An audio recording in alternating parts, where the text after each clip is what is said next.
আয়োজিত ইফতার ও দোয়া মাহফিলে উপস্থিত হয়েছে আমাদের সাতটা প্রেস ক্লাবের এবং সাতটা উপজেলা নির্বাহী কর্মকর্তা মহোদয় এবং সহকারী পুলিশ সুপার মহোদয়, সাতটা থানার ওসি মহোদয় এবং প্রেসিডেন্ট মহোদয়। আসলে সময় স্বল্পতার কারণে আমরা প্রোটোকল অনুযায়ী বক্তব্য দিতে পারিনি, এই জন্য সকলের কাছে দুঃখ প্রকাশ করতেছি।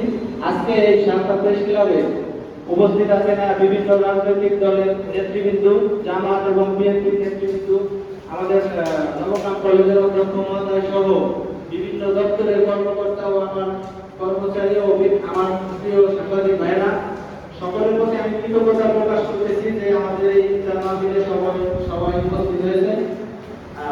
আমাদের সাতটার সাংবাদিকদের দায়িত্বে সকলের সহযোগিতা কামনা করে আমি আমার বক্তব্য শেষ করতে সবাইকে ধন্যবাদ।